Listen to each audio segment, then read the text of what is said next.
Stars are whispering tales of old, planets spinning, stories bold. Life is dancing through the night, countless worlds in the starlight.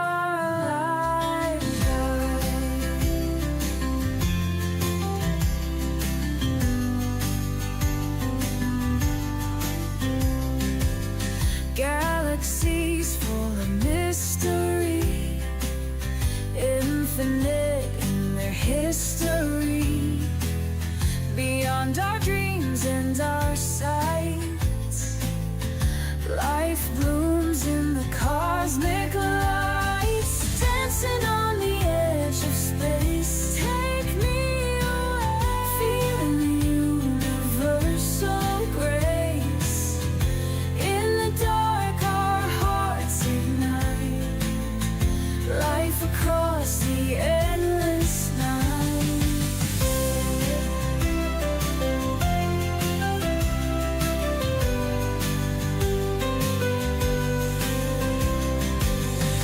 Nebulas with colors bright, birth new wonders in the light. Comets trail their sparkling tears, life endures through the years. In the silence of the void, every heartbeat is enjoyed. From the depths and to the heights, life expands through cosmic night. Dancing on the edge of space, and off we go, feeling the universal grace. In the dark our hearts ignite, life across the endless night.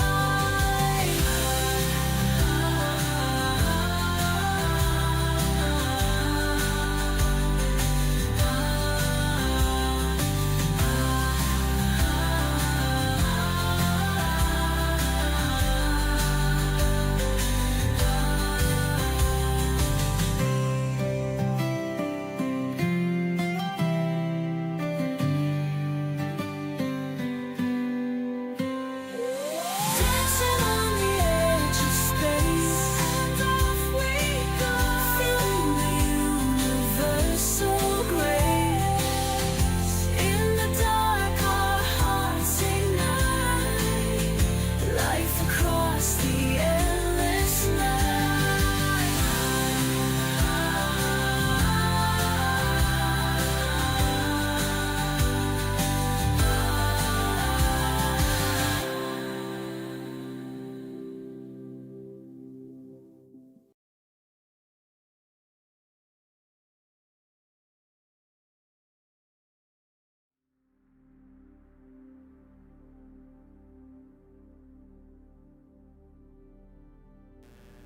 Can't believe it. I'm actually up.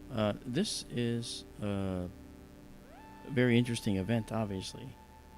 We have this beautiful 3-eye atlas. You can see it right there.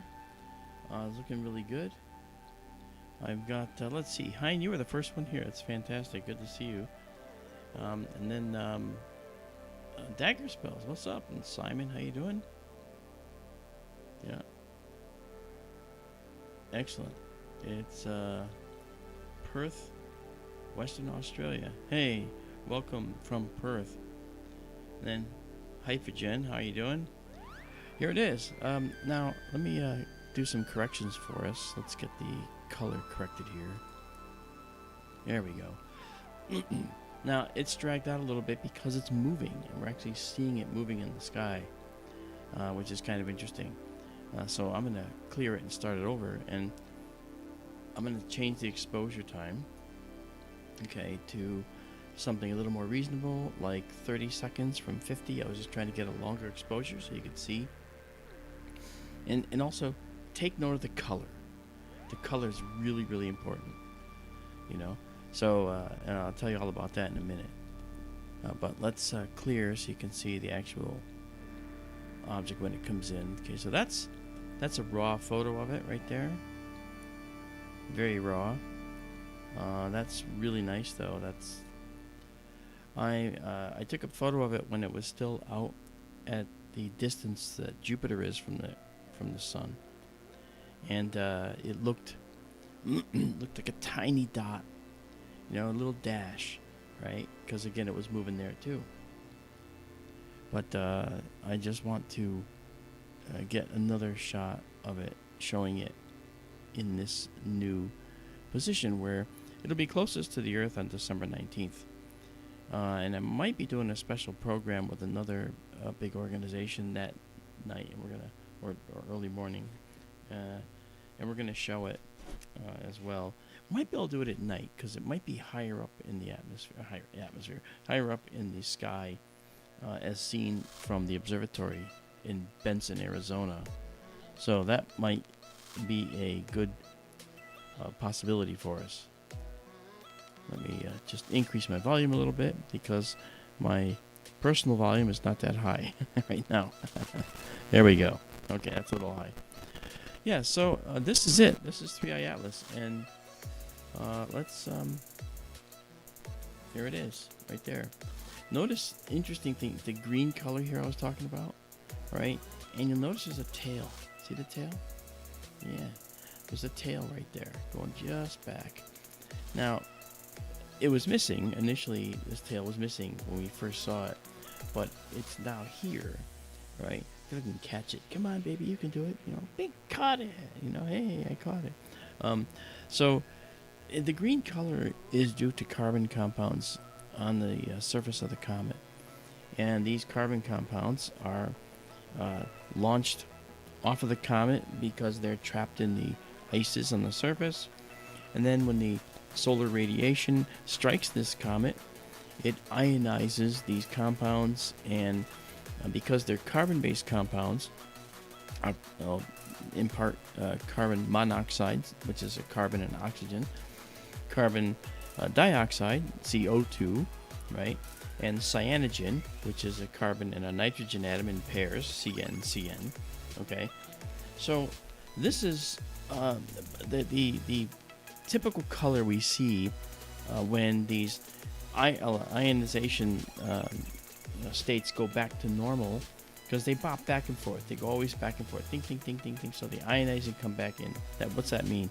The electrons are bouncing off the atom because they absorb ultraviolet radiation from the sun, and then they collide with other things out there, and then spontaneously drop back into the atom, the molecule. And when they drop back into the carbon molecule in the compound, they will in fact give off light, and that light is typically green, which we see right here. Beautiful green light, right?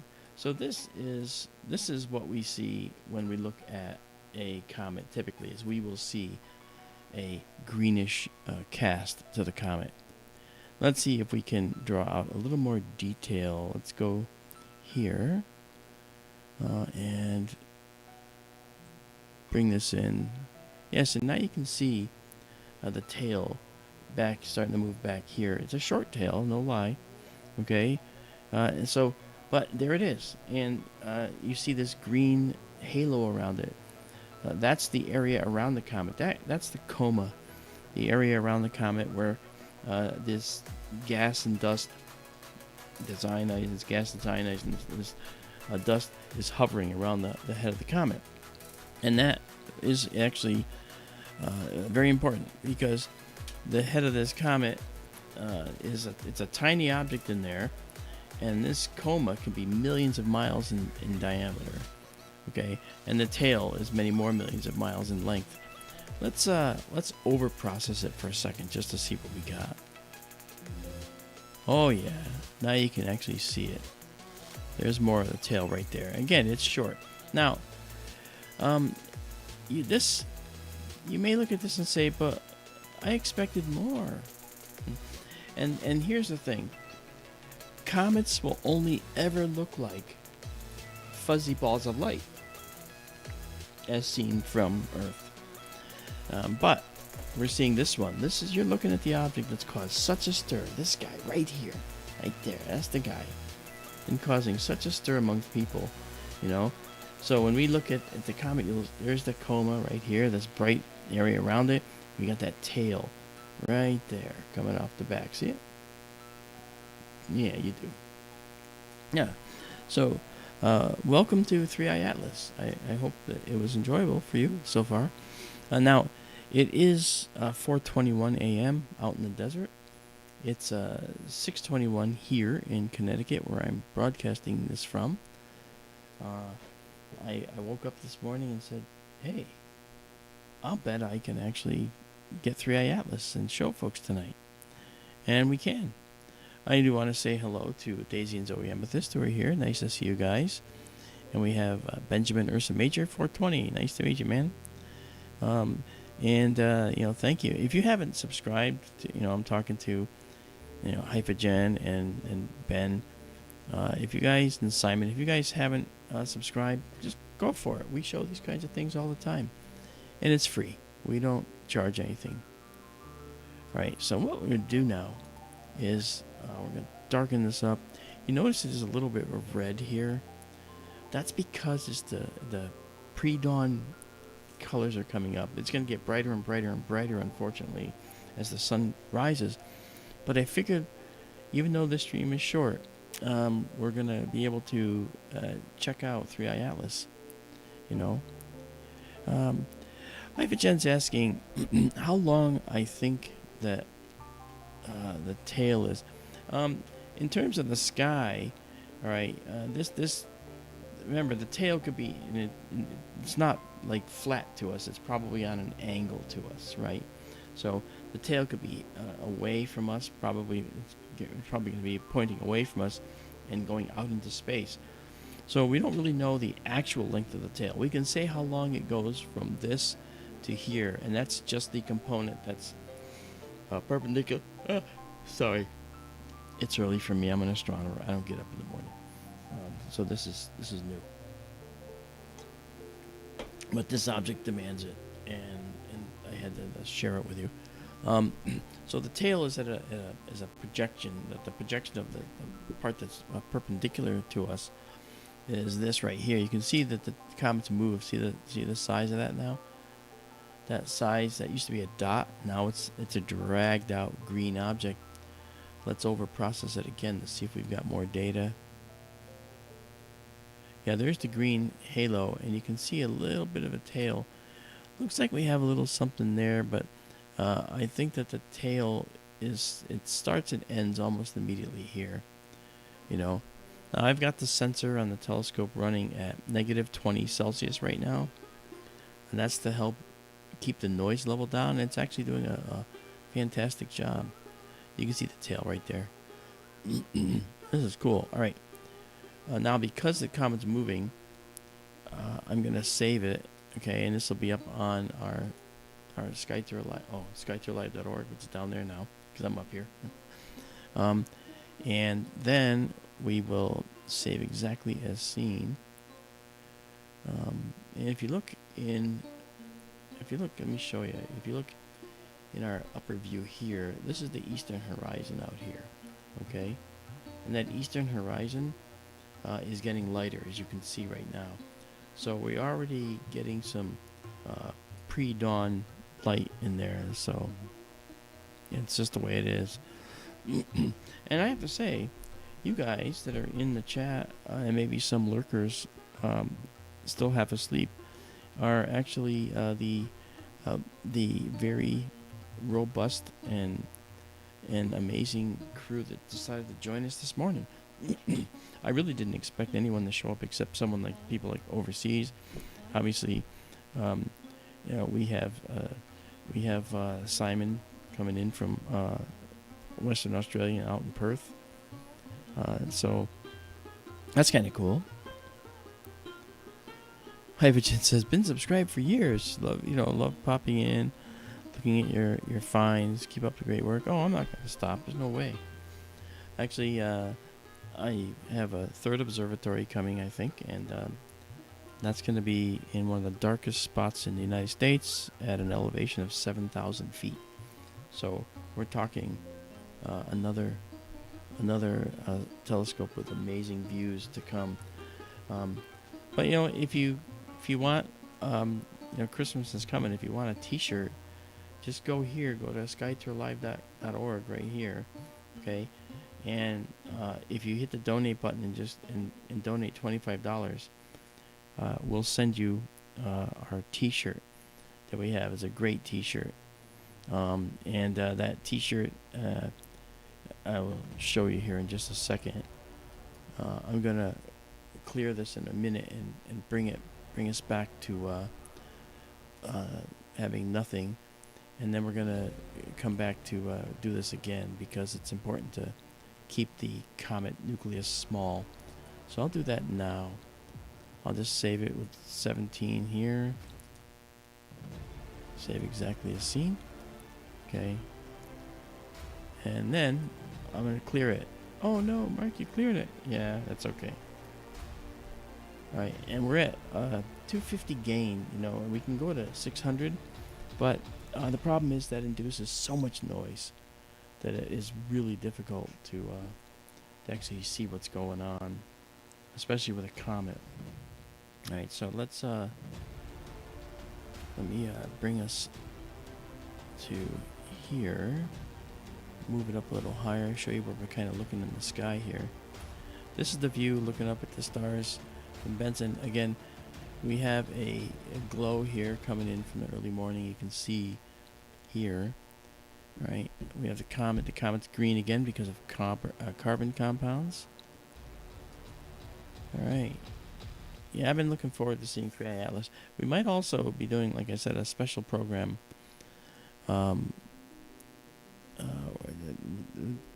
I would say it'll be December 19th, the day the comet's closest to the Earth. So this brightness will get brighter even. Right now, in terms of what we call stellar magnitudes, this comet is at about magnitude 10.2 or so. All right. We're getting some wind too in the early morning, causing our guiding to drift a little bit. But it's not bad. Not bad at all. We still have round stars. That's good. Oh, yeah. So that's 3. We can do about 3 to 5 images before we have to, restart it because of this. So that's 3i Atlas. Now, the other thing too, I'll show you in this upper telescope here in that view. If we move out here, you'll notice right here, right? Here's Orion, right there. See that? So we have beautiful stuff. This is what's going to be coming to us in just a short time. That's actually Orion is actually already on the western horizon by this time. All right, and so we're getting some really cool stuff, and we're gonna have a whole season of Orion to view in the winter. Orion is my youngest son's middle name, by the way. Yeah, I know, astronomers' kids. My oldest son's middle name is Galileo. Yeah, they hated me when they were little, but they kind of like the names now. All right. That's beautiful. I've wanted to see this for a long time, and I figured, why not take you with me?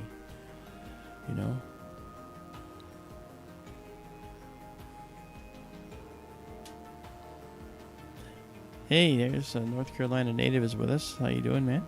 Good to see you. Thank you for joining us for what time you have. I know all of you probably, if you're in the States and you're on the East Coast, this is when you're probably up to go to work. You're probably checking this out on your phone. But do look at it later on today so you can see the details that you might not see on your phone. There's the tail. Let's see if we can actually enhance this even more. A little bit. Not bad.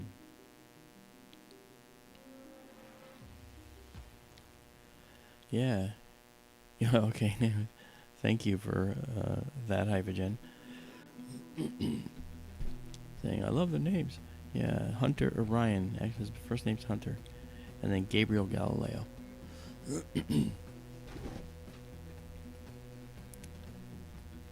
I mean, they did great in school. They were good, you know.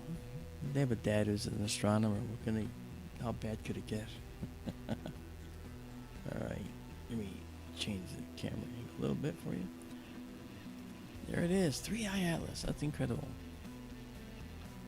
Just incredible. I will save that and go and save exactly as seen. As I said, this is not going to be an hours long stream because we don't have hours. The horizon's getting brighter and brighter, and we're going to lose nighttime and go into daytime here very soon. But as I said, we will be able to do this again.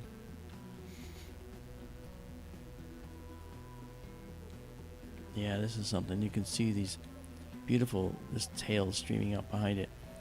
And you know, I don't mind telling you, this comet is strange. There's no doubt about it. Okay? This guy is pretty strange, right? Now, the mass of this comet looks like it is pretty much larger than normal comets we've seen. This is maybe 33 billion tons is what it was before it went around the sun.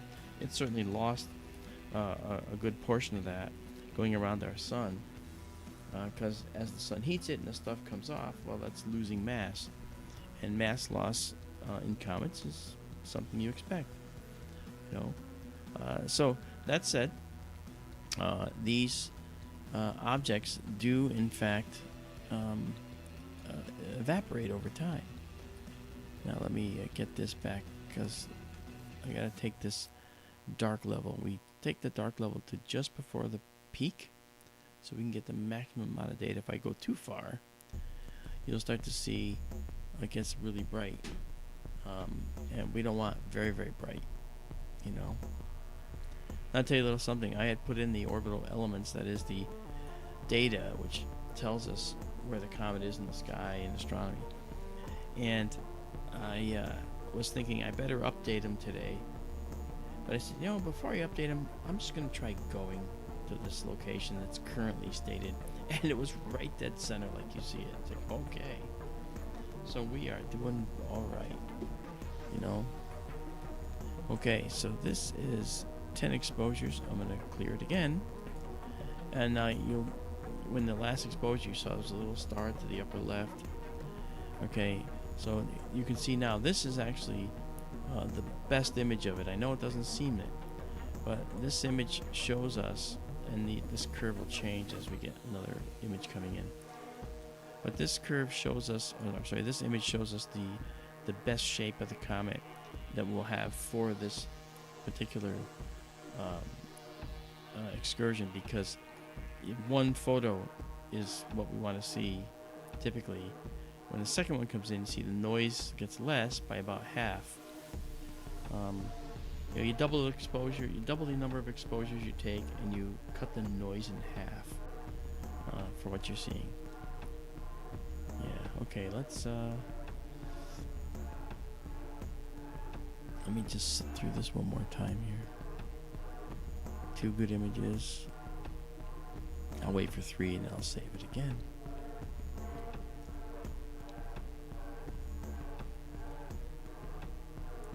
There we go. If you guys are in chat and not saying anything, say hello in chat. You know, give it a go. You know, and let's darken our background a little bit to get a contrast between our cometary coma here. Yeah, this is a star. That's not a separate piece of the nucleus here. I know there's rumors it broke up and it's doing all kinds of things and has lights and it's heading right for us, you know, that kind of thing. It's not. The breakup may be real though. I mean, it got very much more bright as it went around the sun. Usually when that happens, it means that one object is broken into several, and all the combined surface area is now reflecting more light, and outgassing more materials, and that could explain why it got much brighter. You know, so that's what's happening.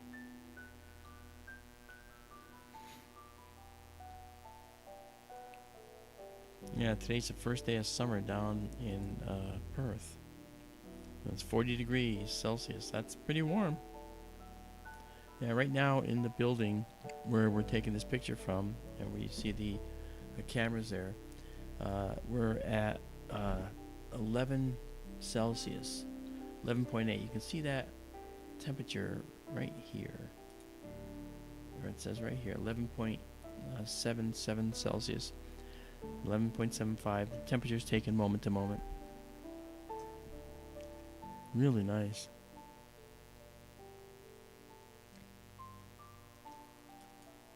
Jim's camera at dawn. What's going on, man? How you doing? Yeah, welcome to 3i Atlas. This is our 3i Atlas stream. I'll stream as long as the sky is relatively dark.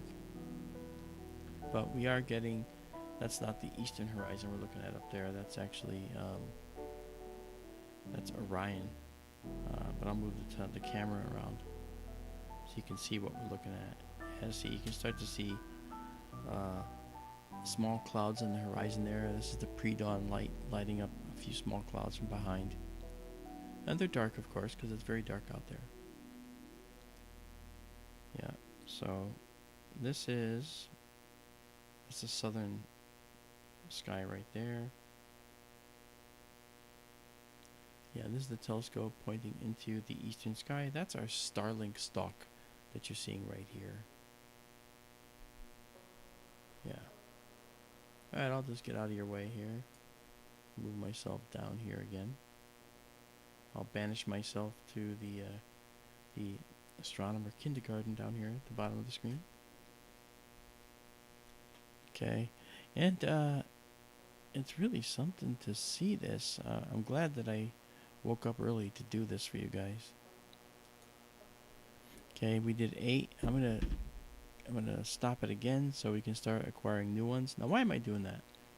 I'll tell you why. Because what we're gonna do is we're gonna take all these frames and we're gonna animate them to show the comet moving across the screen little by little.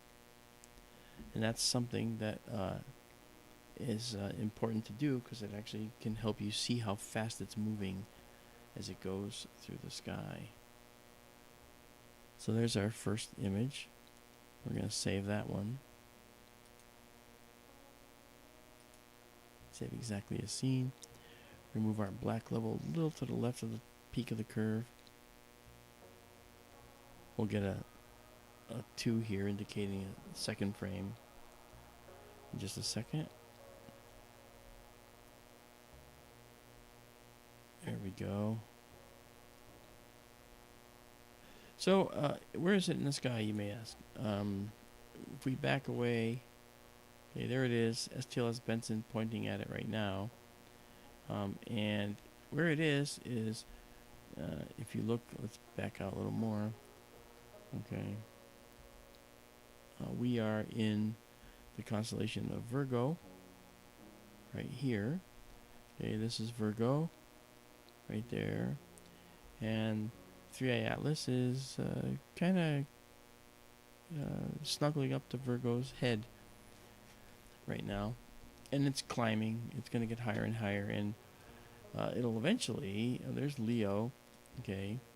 Leo the lion right here. Okay.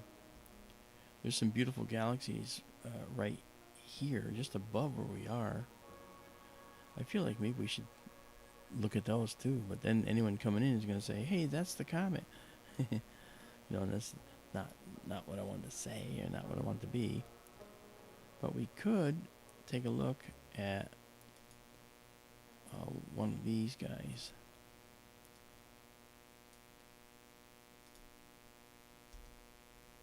Alright, so this is called the Leo triplet. I figure we have the opportunity, right? We're still here. But look at the sky, though. Notice that the sky Oh, I think I actually did the wrong thing. I think I actually I actually increased the timing, and it ended up showing the morning sunlight coming up. So actually, let me do that again because I want to get the time. Okay, so here's the first moment where it's gonna start to become not good for us. It's gonna be about 6 a.m. out there, so we're getting some morning glow here, but it's not getting bad at the moment. But there it is. Let me save it. Okay, and now I can always come back to this. So what I'm gonna do is because we can, I'm gonna show us some of the. We're gonna pop up to Leo right now and get a galaxy, just to grab a galaxy or so, because it's right above. Might as well do it. All right, and then we'll come back and look at 3i Atlas again. This is the Leo triplet. Let's head up there. Telescope is moving. Not going very far.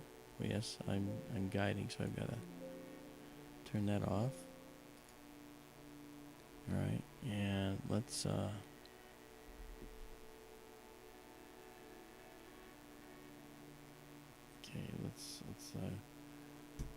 get out of there and go here. Do that. Which we're doing, okay. And let's see, let's get this up here. There we are, and we got a galaxy right there. I know that galaxy, that's beautiful. Let's bring that in. And for the record, this is not 3i Atlas, if you're just joining us. This is just a quick view looking at a galaxy in Leo, which is right nearby. Figure we'd do this right now. Then we'll go back to 3i Atlas. Just a sec. Think of it as a commercial break. Okay. So here we are. Let's go grab a guide star and do that. Okay. Yeah, let's see. Leo's going to have some faint stars in it. Good. We got a good guide star. Okay, we're off and running. So let's check this out. We're going to do a 35-second photo of this guy. And I'm going to label this, well, actually, it may not know exactly where we are yet, because it needs more stars to do that. I'll probably have to do that, yes. I'll have to do that once we get our first exposure in. But this is fun. Kathy Messick's with us. Hey, Kathy, you're up early? Yeah, we'll go back to 3i Atlas in just a bit. I just want to take this one shot of a galaxy while we're here. Look at that. That's going to be pretty. And if I do this and say, give me a solution now, it'll know where we are. This is Mesher 66. We'll set that as the target name. All right. There we go. Okay, now, the other thing is, I'm also going to do one other thing while we're here. I'm going to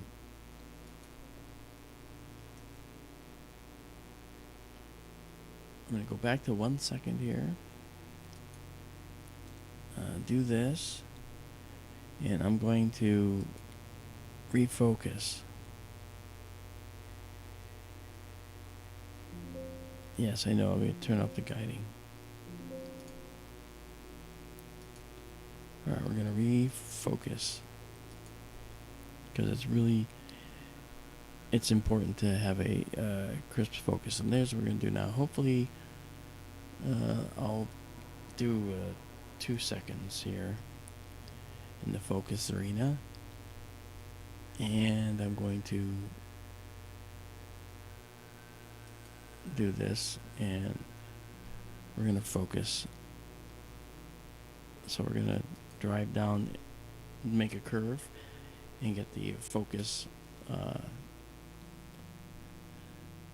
for that position.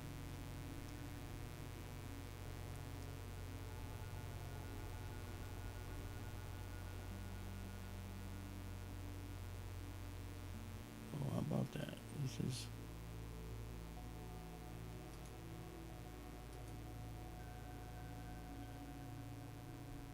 Okay.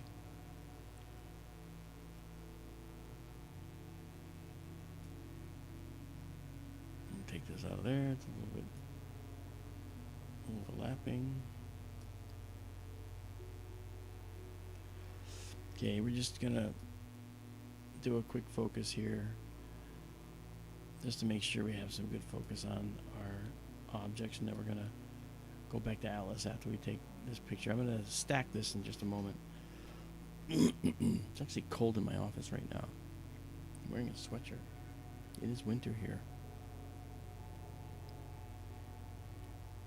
Of course, Simon is the first day of summer for him. He's in Australia. Take that, flat earthers. Okay, that looks like a good spot. You may not get the exact focus, but I'm gonna remember that setting. It makes a curve, so it should make a curve, and then it should draw the line and automatically recenter our focuser for us.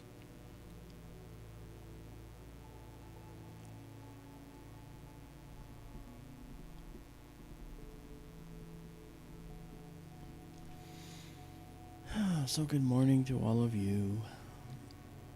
So nice to have you join us for a while.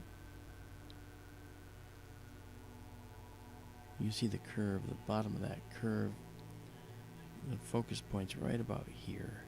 You'll see a line here if this works right. Oh, that's an oddball. We do have some wind out there, and it could be interfering with this. Okay, scan completed, didn't do it, but you know what? I saw where it was, and I think it was right here.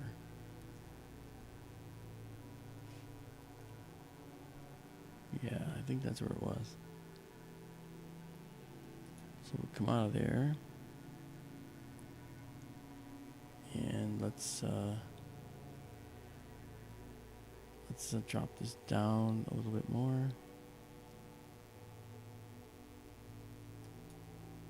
Okay, and then we'll take a picture and be done with the galaxy. Then we can go back to 3i Atlas, get a last look at it before we have to end the stream, because it's definitely going to be it's definitely going to get too bright. So first things first, let's take an exposure. Let's do 35 seconds here. Actually, no, we're going to do 25 seconds. We don't need to go that long. Okay, now over here we have our exposure time is a very important value right here, and the next most important characteristic here is the gain. So we're at a gain of 250 right now, right, with an exposure of 25 seconds. So the sensor here is being exposed for 25 seconds, and its sensitivity has been set to 250. All right. So what that means for us is, and I'm going to stack it now, and to let it stabilize. What that means for us is that as we do this, we're going to keep adding these images onto each other. And as I said, digital imagery like this creates noise. Every single camera has noise built in. Just a second. I had to move the space heater. Okay, so there is one image that is the first image, but we had overdoing it right now, so we're gonna come back You'll see this peak show up a little bit more to the right here in just a moment. All right, and so there's two images. Now the peak is visible here. It's gonna move more. That's just a function of how this works. Then we're gonna color correct too, to correct the color. So there's a beautiful spiral in the Leo triplet. Now there might be some light clouds. I'm not sure, but we'll see. We'll see.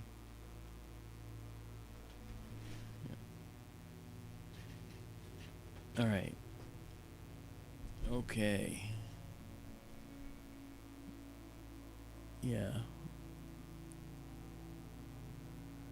As you can see, the stars are not perfectly round. That's because we're getting a little wind out there. Yeah, I'm not going to keep this. This isn't... We have some wind. And I'm really feeling like we should get back to 3i Atlas. Actually, so I'm going to do that here. There's plenty of time to view some of these beautiful objects as Leo rises. Remember, we're looking at the springtime sky right now. All right, and that's where that's galaxy season, and that's when in Virgo there's tons of galaxies there too, and we also have 3i Atlas there. So this object here is kind of fuzzy because we're not seeing it well. So I'm going to take us back to what you came here for. There we are. Okay, that's this. But yeah, you see how the wind's blowing it? See that? The wind blowing it around. Alright, but let's go back now to 3i Atlas. So, as I said, we are in Leo the Lion right now. Alright, we're going to go back down to Virgo. Right about here is 3i Atlas. And when we bring up our finder and locate, we can see that there is 3i Atlas. So we're going to go there now. We're going to take the telescope. You'll see the telescope move a little bit right now. And you might even be able to hear that. I'm not sure. Okay, and the guider is saying, I'm not seeing anything. And there's Atlas right there. So we'll stop now for a moment. And now let's bring these things in.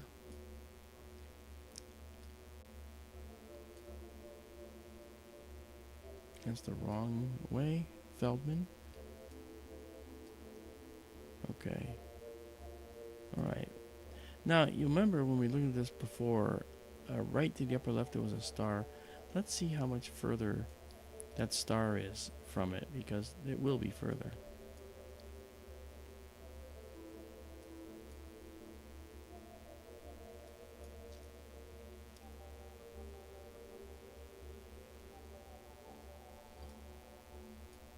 Okay. Getting there. Okay, that's good. Okay.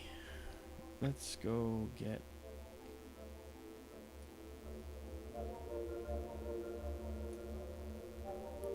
Let's go get our guide stars. Welcome to the universe, folks. The universe awaits. Okay, and now I'll grab our guide star. Okay. That's not what I wanted. Let's do this again.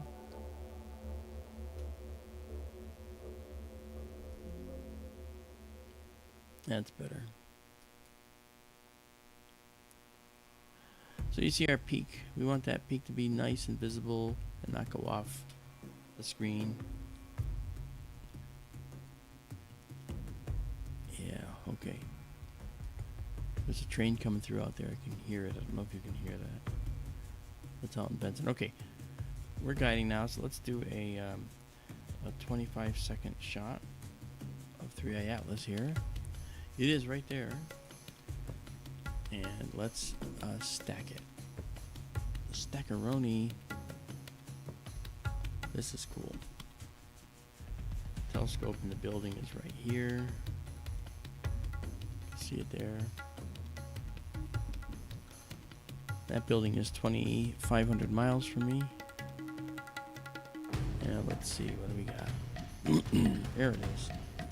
I'm a little over processed. Let's prop that down. Yeah, remember that star? That star right there was here. So the comet is moving this way through the sky. We're actually watching it do so. Very nice. And I'm going to relabel this 3i Atlas again.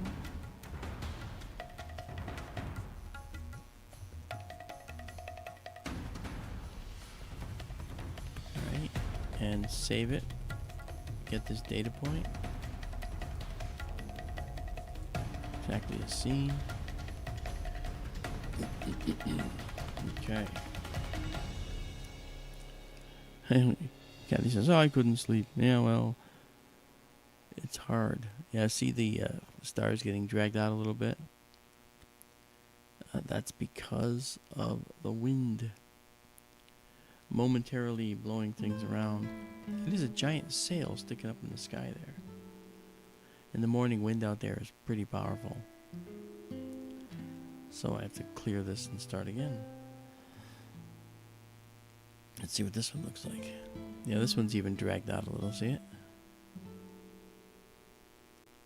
Yeah, I think we're going to be stuck with some wind for the rest of this time. The morning wind starts up.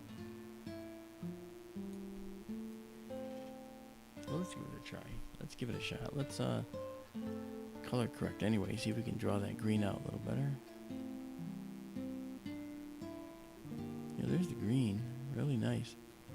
Again, carbon compounds causing the comet to glow green like this. Dagger Spells making coffee, waking up, and watching the stream. That's nice. Very nice, very nice. My voice is here, but it's my body is still asleep. But I'm managing. This is great. Now it's only 22 degrees above the horizon, but look at the altitude the telescope's pointing at. Down in Benson, we're a lot farther south. So 22 degrees above the horizon, well, 22 degrees will always look like that no matter where you are. But where the comet's position, hey, just woke you up, didn't I? With that music, let's drop that down.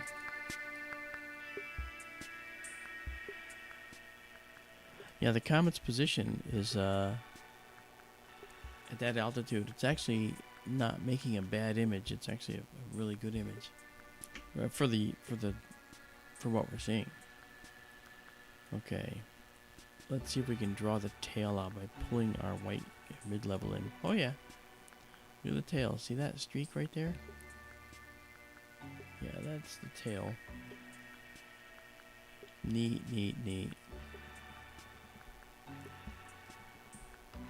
So a lot of anomalies were associated with 3i Atlas, not the least of which was the fact that it appeared to have a tail in front of it, okay, and a tail, instead of the tail behind it that was visible, we saw the tail in front of it. Well, actually, it's possible that gas jets releasing material were pushing stuff ahead out in front of the comet. And that's possible. But more than likely, it was also that the tail of the comet that was behind it, leaving particles in the orbit behind it as it moves, it's curving through our solar system as it's coming through. So as it's curving, you can imagine a point where the tail in the distance might appear to look like it's in front of the comet, especially when it curves like this, okay? As it's curving like this in the sky, when it's here, all right, you might see the tail that was part of this curve, and that might be in front of the comet. There's a satellite, and tail behind the comet. So you might have one in front. That's called an anti-tail, and that's specifically because of the fact that the comet had been curving through the solar system. Might as well bring it up to larger, right? We'll save this.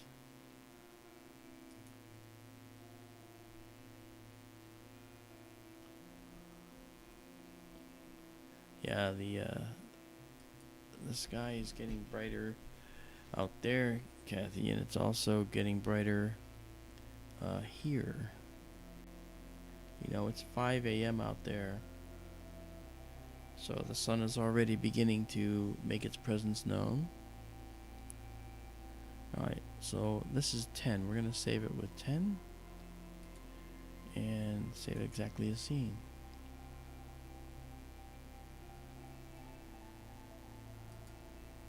And I'm kind of bring this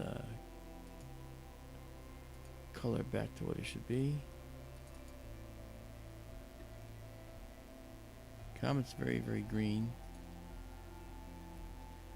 It's not as green as Comet Swan was, though, if you might recall.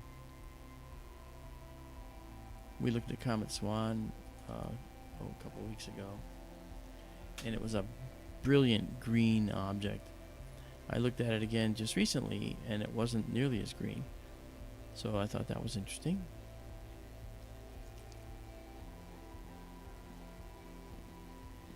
Yeah.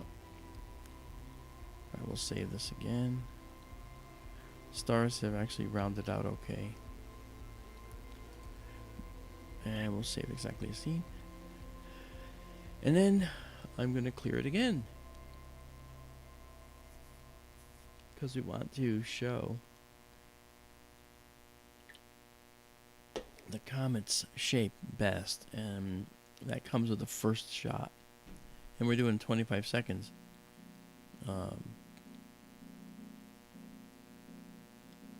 No, another thing I can try. Yeah, there it is. See the noise? That's digital noise. Now the camera is cooled to -20. You can see it right down there, the bottom. Camera's cooled to -20, but it's actually still,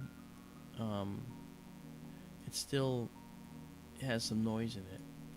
But you can see the green coma around the comet here. All right, you can see the tail heading off in that direction. It's a really, really small tail. What it means is it's probably going into the page, into the view. So it's a long tail, but its perspective is shunted because of the projection. It's going into the page away from us. So we're not seeing it in full view. Now it goes about this long, it looks like, right here. You can kind of see that there.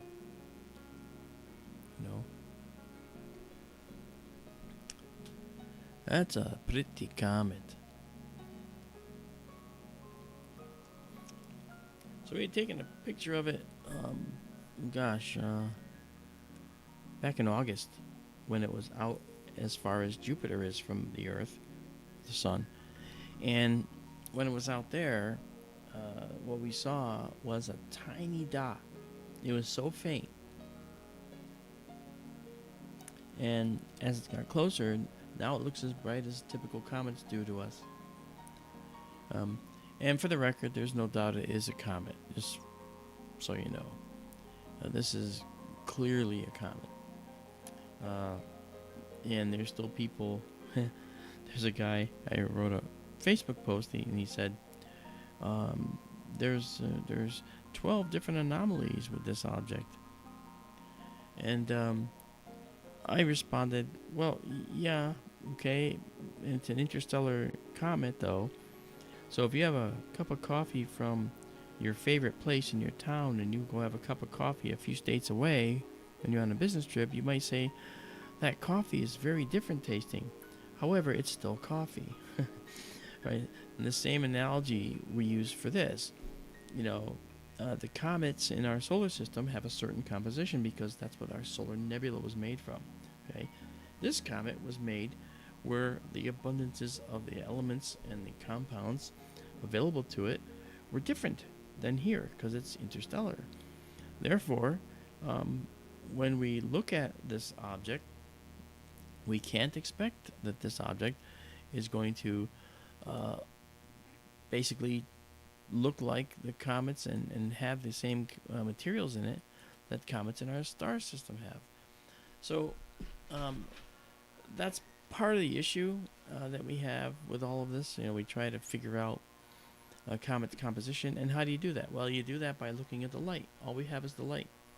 So we take the light. And actually, I just solidified our telescope that we're going to have for looking at the spectra of objects. We'll be able to look at this comet like this and show you all the different chemical components in it. I'll be able to show you what it's made of, in addition to showing it visually. So it's going to be kind of at the same time kind of a thing. It's going to be really cool. That said, anyway, so the light, we notice the light coming to us, and we look at this thing, the spectrum. We break the light up, and what will happen is in the comet there will be certain lines in the spectrum. There will be certain lines corresponding to certain elements and compounds, and so we can see those lines in the spectrum, and we can identify them. They're in the same place. They're changed by whether something's coming towards you or going away from you. That's called Doppler shift, but they are, they are still the spectral lines for these elements. They're all just shifted, and if one is shifted, they're all shifted. So it's kind of a generic shift for all the lines. All right, Doppler shift is. Donald Kunzer says, Randall Carlson really disappointed me.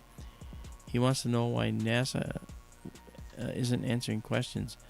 NASA's main job is launching rockets, not astronomy. Well, that's actually true. I don't know. I don't know what Randall Carlson said. Who is Randall Carlson? Why do I not know Randall Carlson? You know what? It's 7 in the morning here, and I'm an astronomer, so you can tell I'm not supposed to be awake right now. So I apologize for that. Maybe if I could think clearer, I would know. Excuse me. So, let me zoom out a little bit. Okay, so we got a green cast to this. Let's see. I have a feeling that it's a green cast primarily because we are getting some dawn light interfering with our color correction. And as the sky gets red, we're going to get these complementary changes. Alright, so let's pop the green out a little more. That's a little better. And then it just goes right back. Okay. Okay, we'll save this because it's got the cometary tail showing here. Alright, and then we're going to clear it again so we can get the next image. Again, I'm taking separate images because it's moving and it's getting dragged out and basically blurred.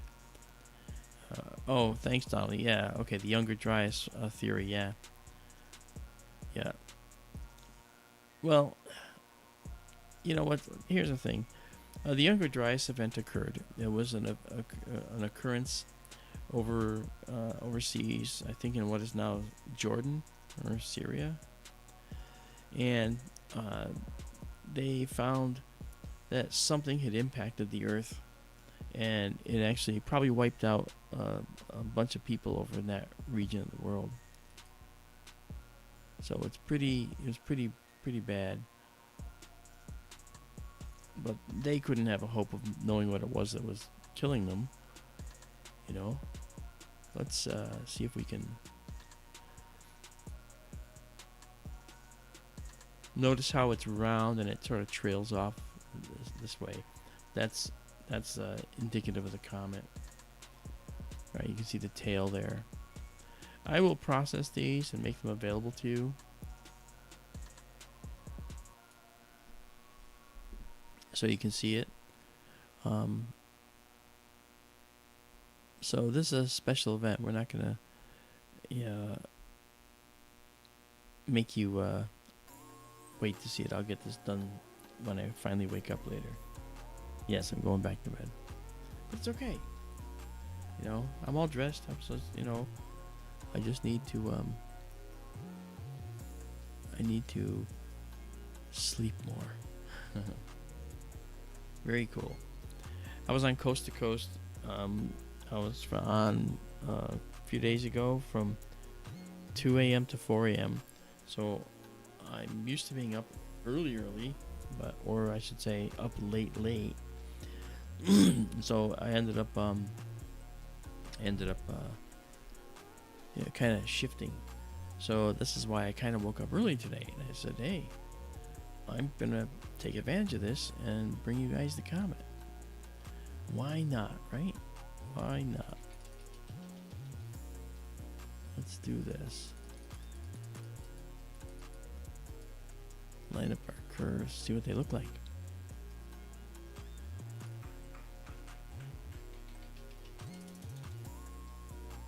Okay, so that's more. You can see the tail there. I'm gonna save this.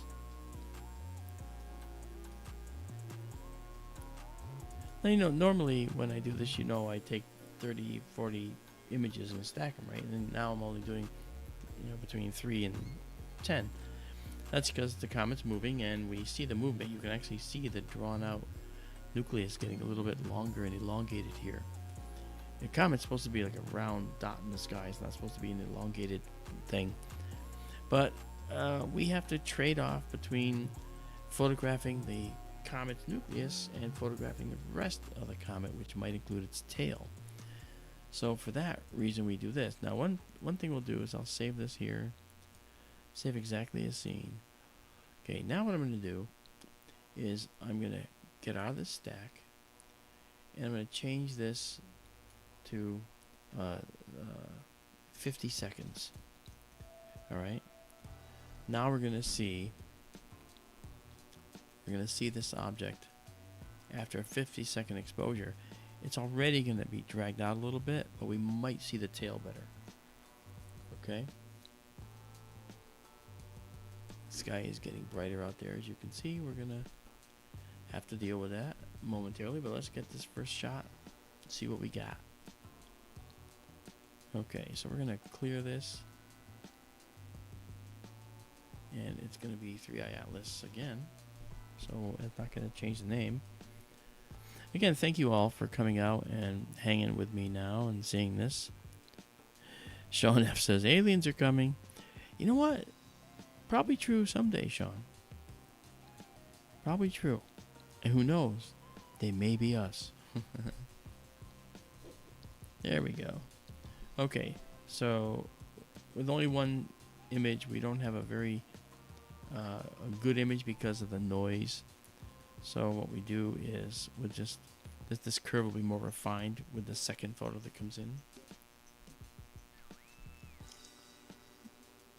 But as you can see, we can over process it to see what's hiding in the background, and not much right now. Okay, but we are actually going to see a more detail. This curve is going to be more refined here in just a few seconds. It's going to be sharper, and we'll be able to align our levels better. So here comes image number 2. Okay, and now our curve's a little more round, and we can come up near the top here, get about as dark as we can get. It is getting bright out there, but we'll keep trying.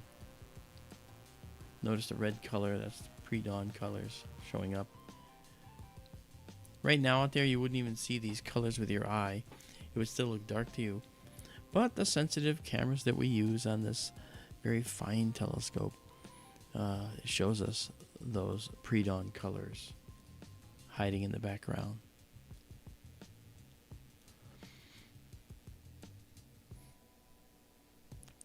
Of course, some of the sunlight is coming around the curve of the Earth and is being refracted high in the atmosphere, and we're already seeing some of the blue light being extracted from that sun's spectrum, and that leaves the red. So sunrise is red because the blue light's being extracted, and that's why we have a blue sky, because it's being scattered in all directions.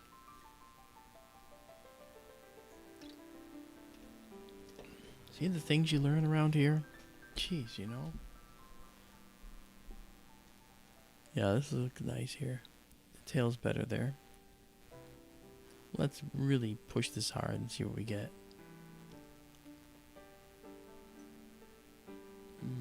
Yeah.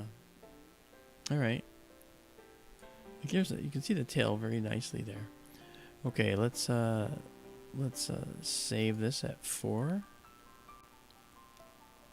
and then save it exactly as seen. What's interesting is this object's known as a transient, so it'll say there's no deep sky objects, in view, right? And it says there's a star, Hipparchus star 58445, just out of the view. Well, that's because transient objects like this aren't that well tracked. They're tracked by us, they're tracked by astronomers, they're tracked by people looking for threats to potential impact on the planet. But for general photography like we're doing here, they're not tracked in this application that we're using right now, because it'll come and go in over just a few months.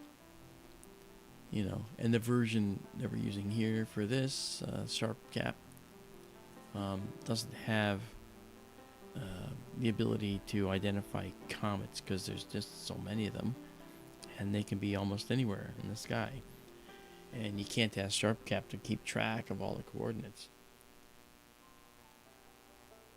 Yeah, that's pretty.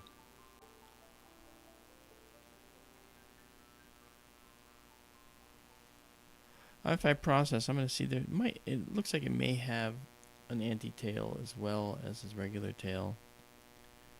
So I'll have to look at that and see. Let's do this. Yeah, there's another star right here. Another star right there by the nucleus.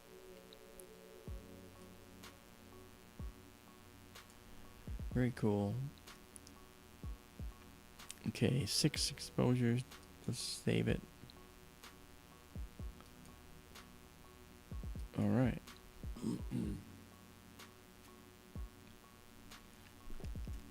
Very nice. Hopefully you guys are enjoying this. I know it's a nice select group, a small group tonight, or this morning. But that's okay. We can't look at it at night. It's not a nighttime object at the moment. It's an early morning object.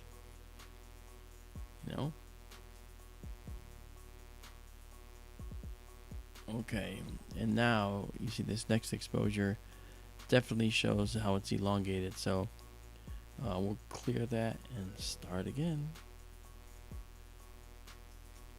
And we can put together an animation of it as well to show you. That's why it takes so many pictures, so we can see it moving through the sky.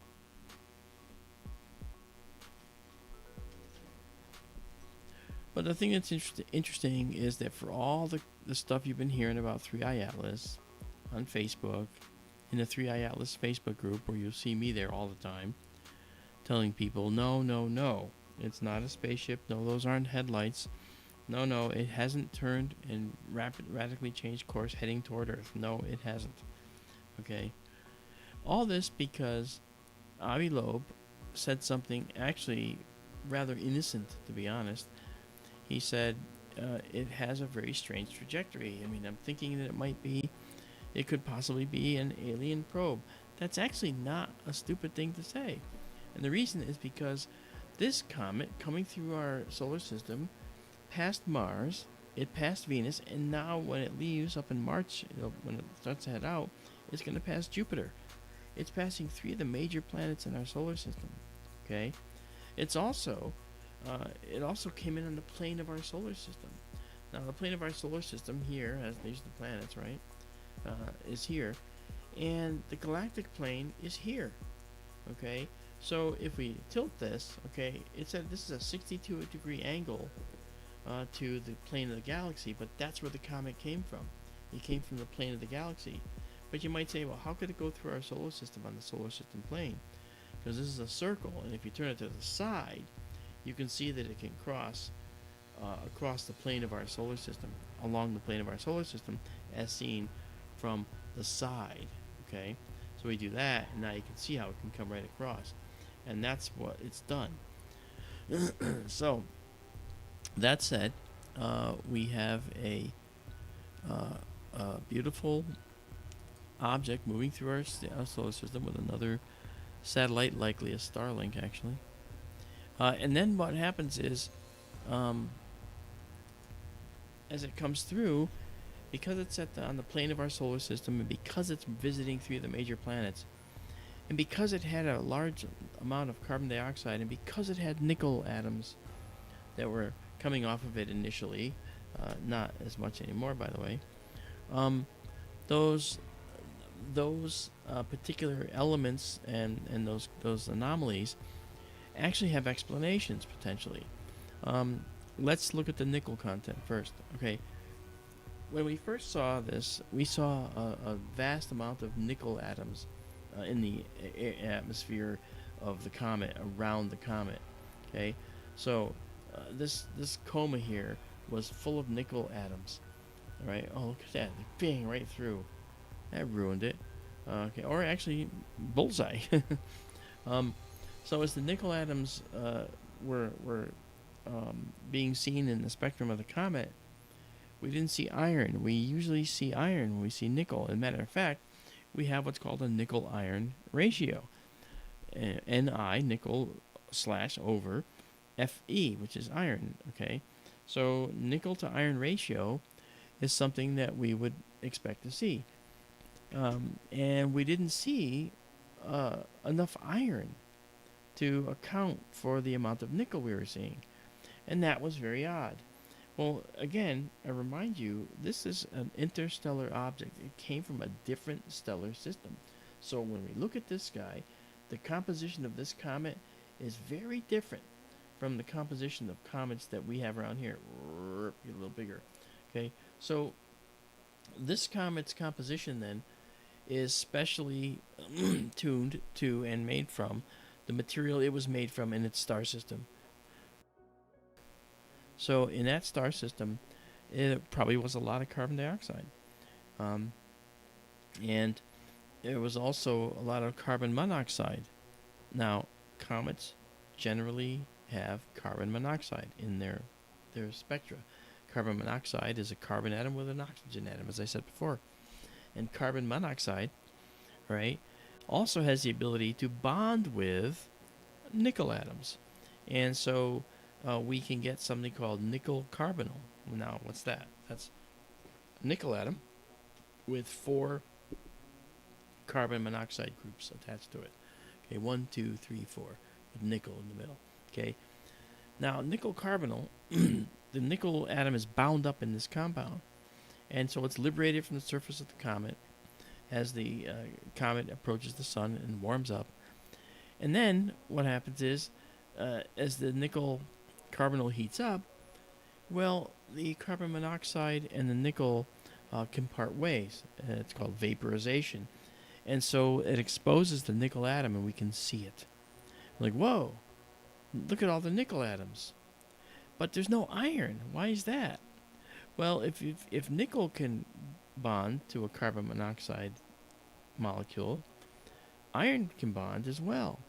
And it does. And so we might have been looking at what's called iron pentacarbonyl, which is iron with 5 carbon monoxide groups attached to it.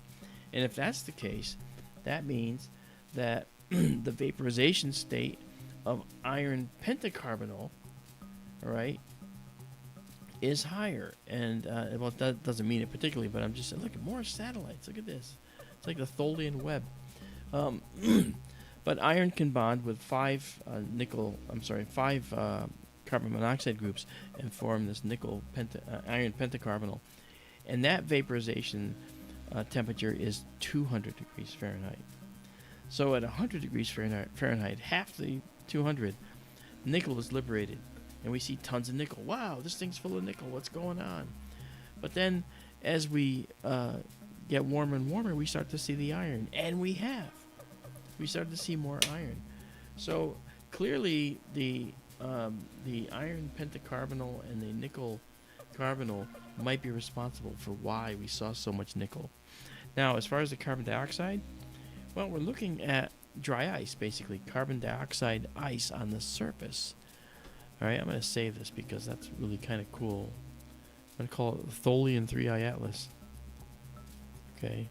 All right, now we'll clear it. You can see that it's a line now. I'm also possibly seeing a second line in there. That would indicate a multi-nucleus, possibly. We'll have to see. We'll have to see what this comes out to be. Let's clear it again.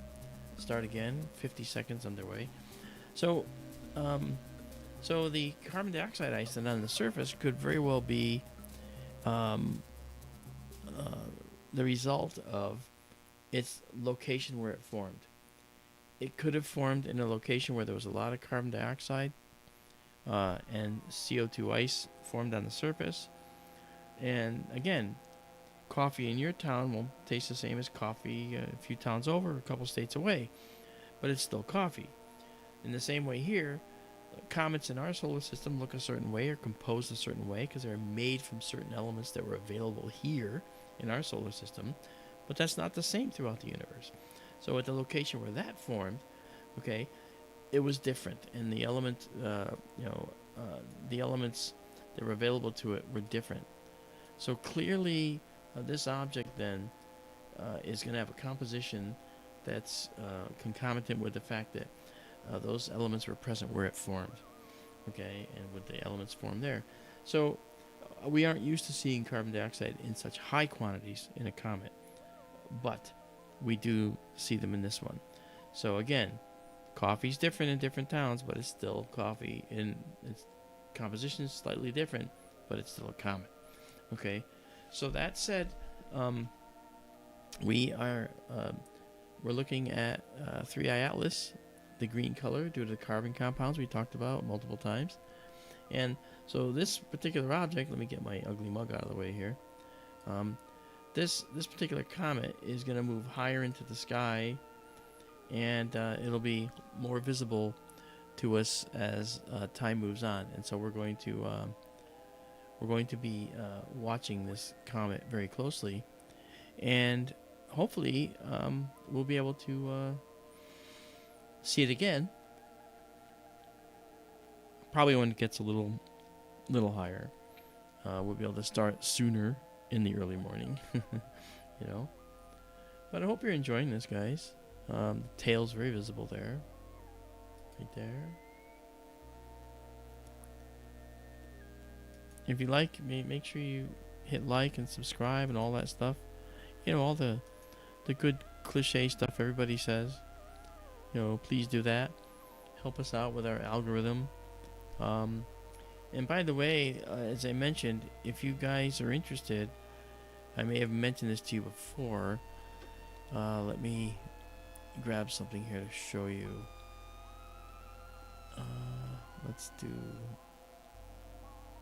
this guy. Alright, there it is. Okay, so the question is, if you guys are interested in like what we're doing, you know, there's a way you can show us. I think you might enjoy it. You can grab one of these shirts. I know, commercial, right? Well, and I blazed out some folks' eyes. It says I need my space, and it shows Pluto in there because I do believe Pluto's a planet. Yes, it is. Okay, so Pluto's a planet, right? But it has our Sky Tour logo on the front, and then on the back it says I need my space. Shows all the planets, and then skytourlive.org. All right. This T-shirt is available to you if you if you simply go to our website, our portal, okay, which is here, skytourlive.org, and for a $25 donation to us to support what we do, you also get a t-shirt. You know, Christmas is coming. Why not make it a Christmas gift, right? I know early morning commercials suck, and I'm sorry. But I just thought I would offer that up to you because we do have them, and we'd love to pass them on to you. All right, so that said, this is good. 5 exposures seems good. You can see the tail right out here. Look at this. Tail's right out here. Look at that. There it is. You can see the tail. And we're going to save this. Tail's faint, no doubt. This comet has definitely suffered some degradation by going around our sun. And our star is actually not a very big star, but it still is hot. You know? Oh, there we go. We're starting to get the morning glow here. Look at that. Wow. Yeah. So it's a fun night. I'm glad that you guys came out to hang out with me while I was looking at 3i Atlas. I wasn't sure I was gonna stream it, but then I found it right away and thought, I can't keep this from you. You guys gotta see this. So here it is, 3i Atlas. I think we've gone for about an hour. I don't actually have the time on the stream. I should have the time. You know. Oh, how about that? Yeah, look at. Speaking of time, Donald Kunzer, you may have said this and I might have missed it, but I'm supposed to have my app updated so we can see the time up here. I just updated it, so as soon as it comes up, we'll see that time change. There we go. Ay ay ay. Okay, so there's our time. I'll save it now. Save exactly as seen. And that's only for the visual. That has nothing to do with the actual time. Look at the tail. The tail's looking really pretty. Now what's happening is, the sun rises in the east. Well, the comet's getting higher in the sky, okay, as that's rotating into us. So we're starting to see even more detail on the comet now, which is really nice. Okay. Very nice. Yeah, that's good. Okay. So this is the beautiful comet. I'm going to try and process a little more out of it right now. I'll bring this right up to the peak. There's the tail, really obvious. Okay. Remember, when it gets the closest it's ever going to get to the Earth is 170 million miles, 700 times the distance, over 700 times the distance to the moon. Okay, and that's the closest it's going to get to us. And that'll be on December 19th, and it's only December 1st. See, so. Wow. This is great. This is great. And I'm at 8. I'll save this one more time. Save exactly as seen. And then, yes, I'm going to clear it again. You have to understand it's moving, so it's going to make just this drawn-out streak. But to see it better, we want to be able to take short exposures of it. Now, over here in this telescope, on the telescope here, you can see Orion behind the telescope. See that? I can actually show that to you really quick. Here's Orion right here, Betelgeuse, Bellatrix, Rigel, and Safe. There's the Orion Nebula, shows up in our inboard camera, and the belt Alnitak, Alnilam, and Mintaka. The Horsehead Nebula is just below Alnitak here.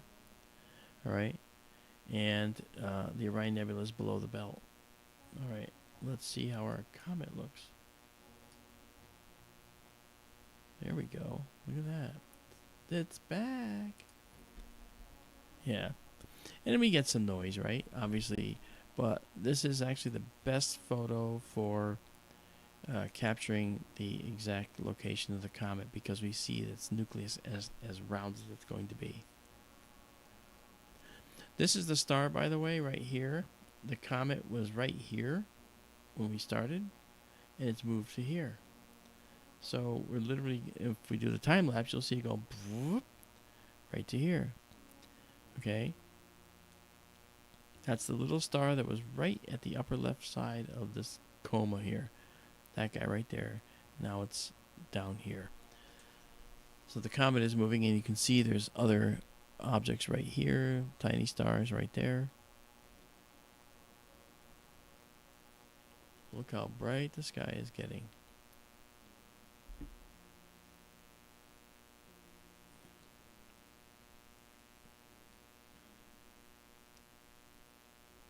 Look how bright. That's pretty.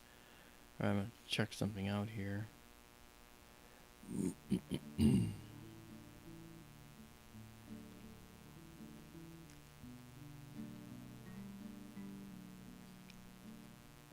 Okay. We're going to let this 50-second exposure come in.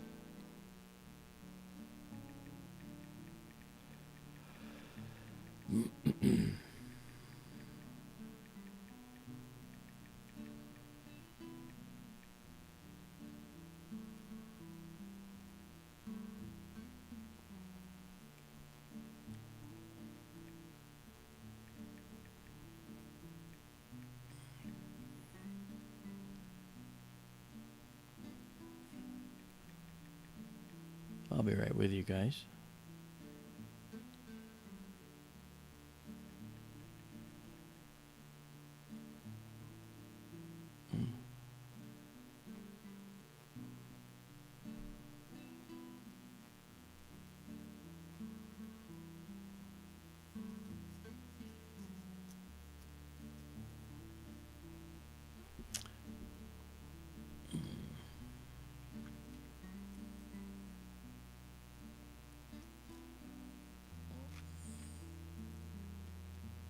Okay, 1 second.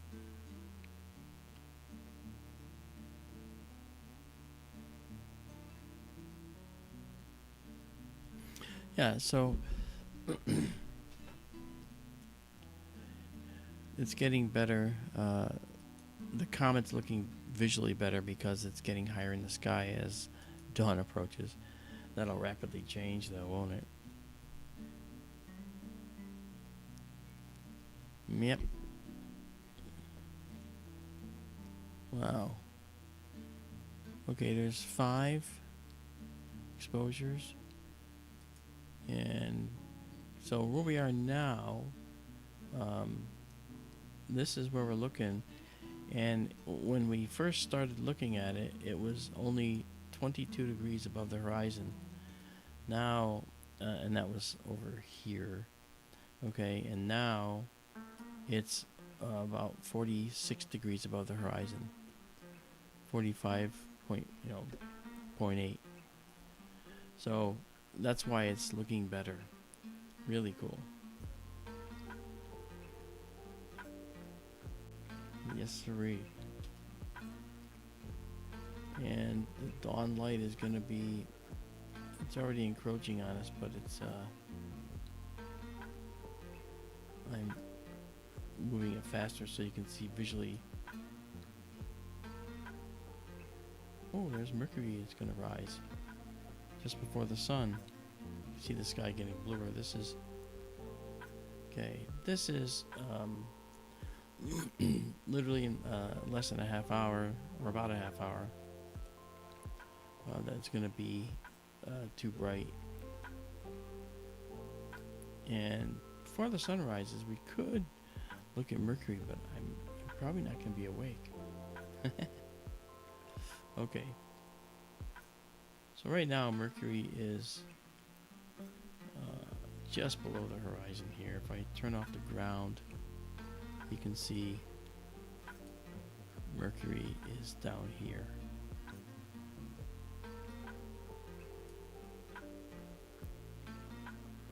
Yep. Very nice. So this is a beautiful view of the comet.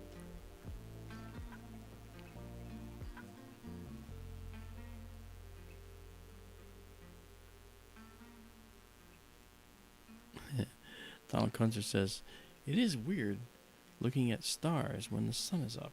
I know, right? Depending where you live, the sun is up. It just went into night down in Australia, where Simon is, in Perth, and that's something that is interesting because we're going to end up seeing this. That's the other thing too, by the way, guys. We may have, like I said, a third telescope at 7,000 foot altitude soon, but we got to work on that. But the thing that I want to really do is I want to get one in the southern hemisphere. I want to put one in down in Australia. And there's some beautiful spots down in Australia, but we would definitely need to get a good grant to do that. And I'm working on a few things right now to maybe help us with that. I don't know. But, everything you guys give, too, is very, very helpful. It's perfect. So, like I said, remember the shirts. If you want to get a shirt, these shirts are, I'm going to bring it up again. Ready? Here it comes. On the back, it says, "I need my space." Great Christmas gift. And then on the front, it has our Sky Tour Live.org logo. These shirts are very comfortable. So comfortable, you don't even know you're wearing a shirt. I'm not kidding. It's that nice. So for a $25 donation, you can get one of those shirts, and we'll send it to you. Okay, let's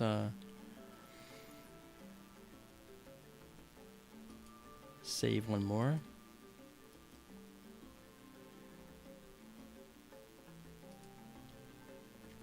I'll be honest, I didn't expect that I'd be able to find this as easily, because I was worried that my orbital elements that deliver the coordinates that we calculate might have been old enough so that they changed. Because the comet's coming through on a hyperbolic path. Its speed is massive, and as it's coming through, the slightest changes in its course would be reflected in its orbital elements. And right now, we don't. It was dead center when I went to it, nearly. So it's actually coordinates are very good. That sort of looks like the zodiacal light, doesn't it? What's kind of the wrong time of year, I think. Yeah, there we go. There's our comet. And that little star was where this star was a little while ago. And now this star is the new one that was not there before. I mean, the comet was over here by that star. And now it's here. So it moved that much in the time that we've been watching. Okay, we'll save that. Now, all these pictures are available to you for free, incidentally. Just go to skytourlive.org, scroll down to I Want Cool Pictures, and read the instructions, and you can get them. Hopefully you will enjoy seeing this comet. It does look like we're getting something here as well as there. So that's interesting. I gotta see if that's real or is it Memorex. Yeah, I think it's Memorex, because the tail is going this way.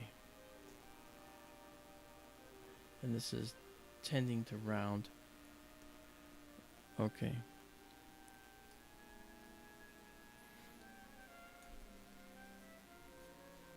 Good. Welcome to the world of comets.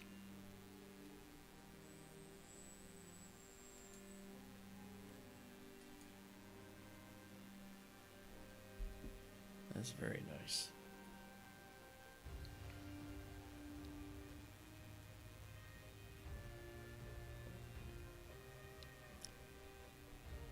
Yeah, it's getting brighter.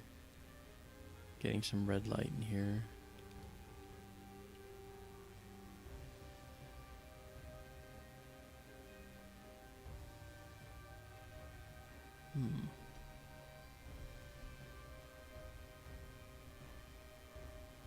Oops. Sorry about that. Didn't mean it. Okay. Let's... Alright, I'm gonna check something now.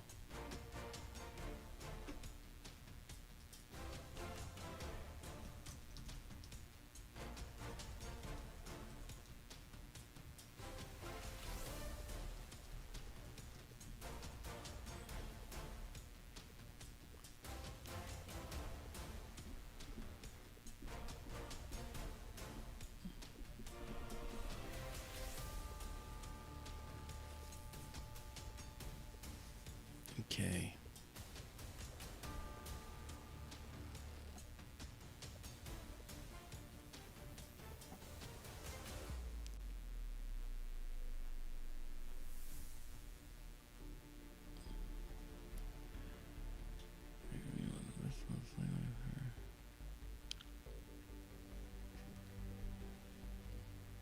Okay, another train coming through. I don't know if you can hear that. Probably can't.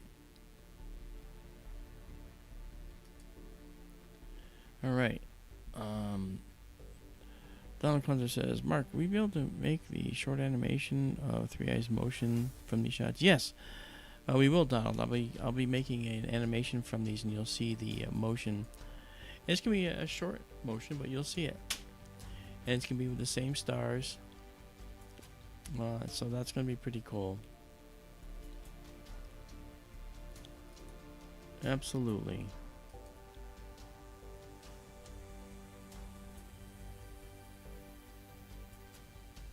Very nice.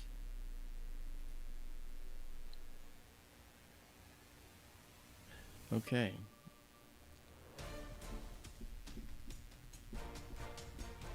We're losing our stars over here. Still have some in the other direction toward the west. This is toward the east. Look how bright. Look at the difference in brightness between this sky and this sky. So we are looking at a approaching daytime sky now. Let's save this.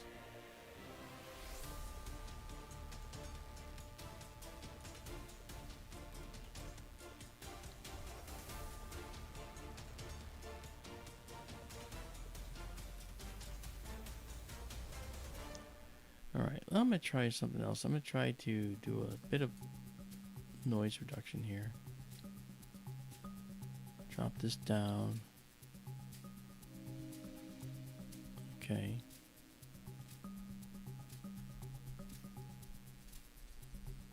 Alright, we're going to clear it one more time. This will be the last sequence before we finish up. I just couldn't keep 3-Eye Atlas from you guys anymore. I had to get up and come do this. I pushed myself. I had to do it. I thought you guys would appreciate it. Alright, so 3-Eye Atlas then is...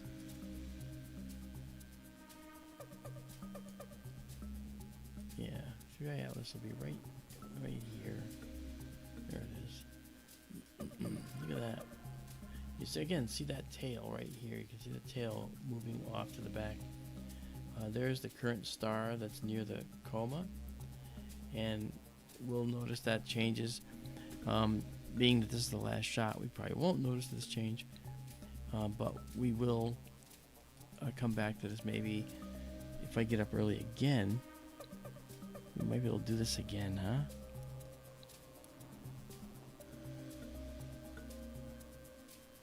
I was looking so forward to doing this. I woke up at 5 in the morning here and thought, okay, I'll just set the alarm for 6. Then I realized, no, I'm gonna do earlier because I may have to update the orbital coordinates. I didn't. And because of that, I decided to stream.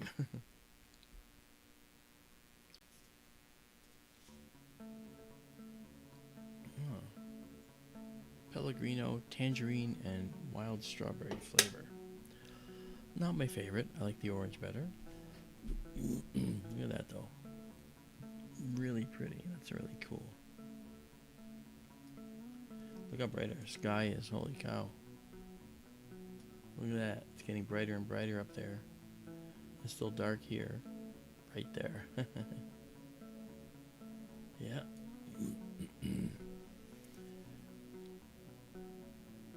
Monsieur Comet. Hello, Monsieur Comet.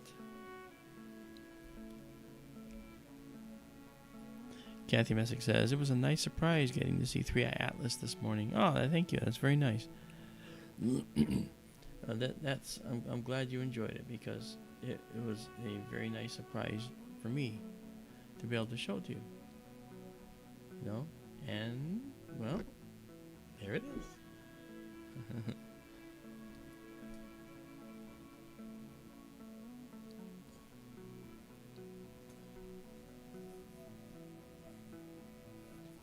Yeah. Save it. Save exactly a scene. Very nice. Okay. Well, there you go, guys. I hate to do this, but it's gone.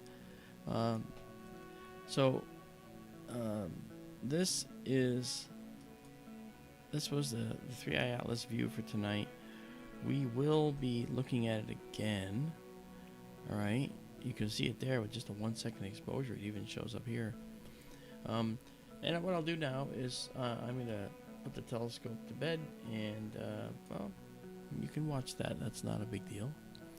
So what I do is I'll bring in my control program, which I didn't separate these things out, and I'm going to now park the telescope, tell it to go to its parking position, and it's probably saying, "Aw, I don't want to do that. I want to stay up," you know. So telescope is going to move to its park position and duck its head down below the, look at the sun right there. See, not the sun, but the brightness. Telescope goes to its parking position right here.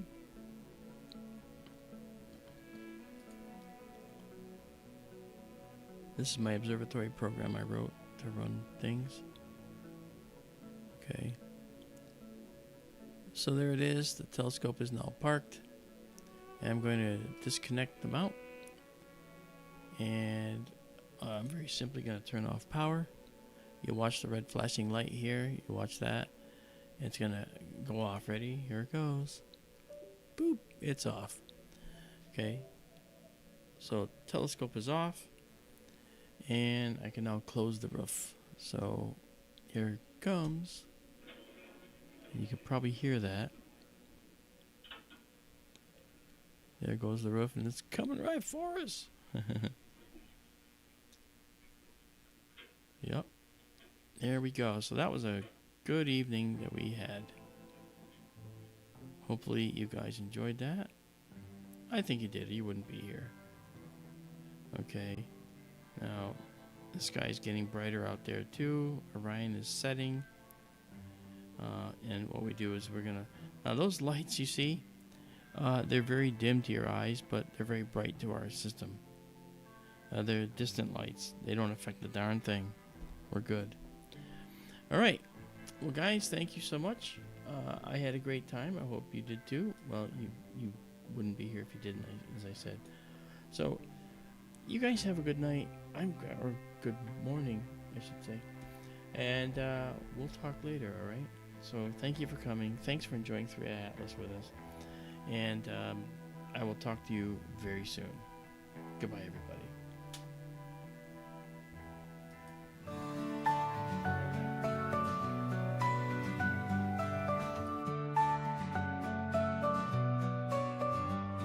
Stars so bright in the sky, on Arizona nights they fly.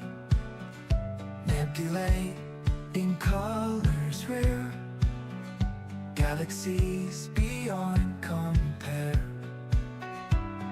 Sky tour in the night, so clear, brings the universe near.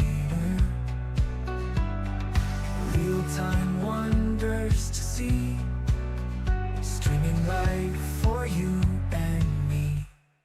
Lift your eyes to the skies, universe in all its light. Sky tours bringing the views. Every night feels brand new.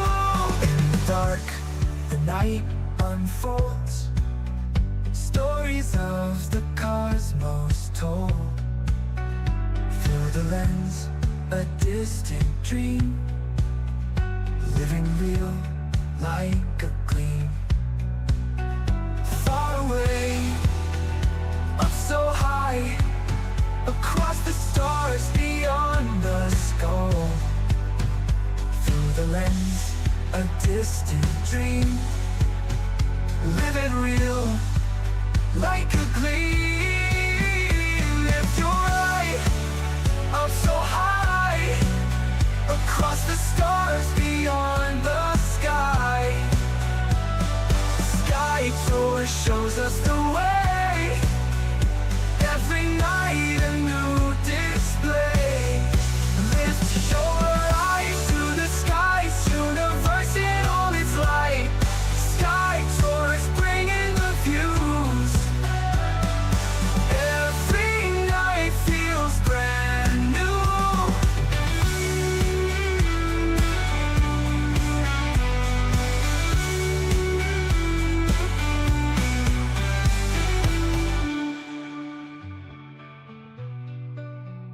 Lift your eyes to the skies, universe in all its light.